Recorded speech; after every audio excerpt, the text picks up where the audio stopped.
એમાં ફેમિલી પૂરું જ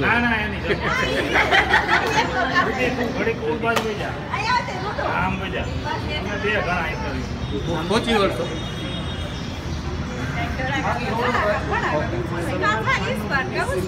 ડિલીટ કરવું પડશે એવું લાગે. પછીનું આ મૂવી છે ખાસ કરીને કોસ્મોપ્લેક્સમાં અત્યારે આપણે પહોંચ્યા છીએ એમના રિવ્યૂ લેવા જે અત્યારે સુલતાન મૂવી જોવા જાય છે.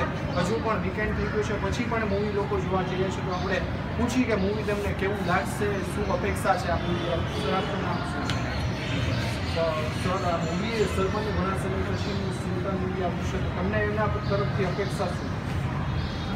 મૂવીમાં બીજી અપેક્ષા ઘરના ખર્ચીઓ ન કરે તમે આટલા રૂપિયા ખર્ચતા હોય તો એની પાછળ અપેક્ષા તો હોય. અપેક્ષા તો આ 15-20 એકવાર છોકરાઓને એની મમ્મી ખુશ રહીએ ઘરે શાંતિ હોય. મૂવીમાં કોઈ અપેક્ષા હોતી નથી.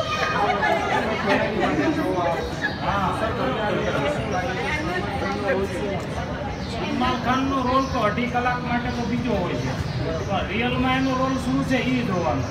પડદા ઉપર બધા કલાકારો સારા રોલ કરે છે.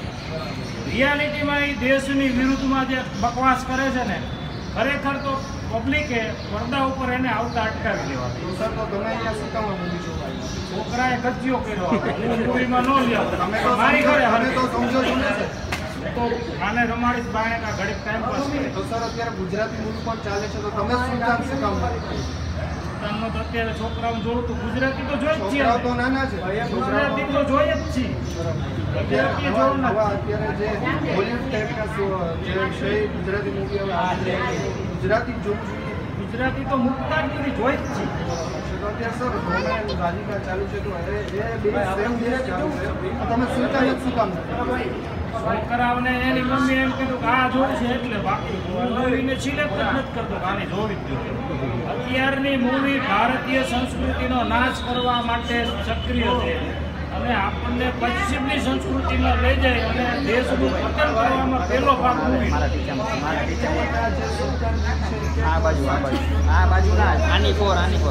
પિક્ચરમાં કોઈ સાચી સ્ટોરી હોતી નથી ક્યારે કાલ્પનિક જ હોય છે અને ક્યારે માનવું પણ ન જોઈએ કે આવું સાચું ક્યારે બન્યું.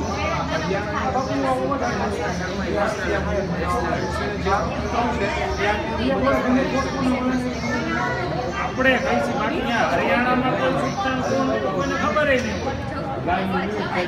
કોઈ કથા જોતી હોય એટલે ઉપજાવી કાઢે એના વિશે સ્ટોરી બનાવી અત્યાર સુધીમાં જેના ઉપર મૂવી બની છે તો એ જ્યારે રિયલ લાઈફમાં એ જે વસ્તુ બની હતી ત્યારે કોઈ એની નોંધ ન લીધી અને પછી એમ કહ્યું કે એના જીવન ઉપર મૂવી બની એ જીવતો તો ત્યારે એને કોઈ પાણી નહોતું પાડ્યું. હવે એની મૂવી બનાવવા નીકળાય.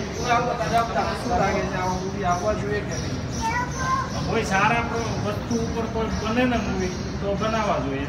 બાકી અમુક વસ્તુ ઉપર જે મૂવીઓ બને છે એ ન બનવા જોઈએ. અત્યારે બન્યું છે ઓલા વીરપ્પનના લાઈફ જીવન ઉપર તો વીરપ્પન ક્યાં એવો સારો માણસ હતો કે એ ક્યાં એવો હીરો હતો કે એને હાઇલાઇટ કરવો જોઈએ.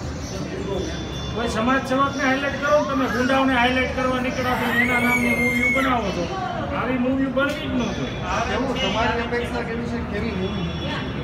મારી અપેક્ષા તો છોકરાઓને મજા આવે ને એવી મૂવી બનવી જોઈએ.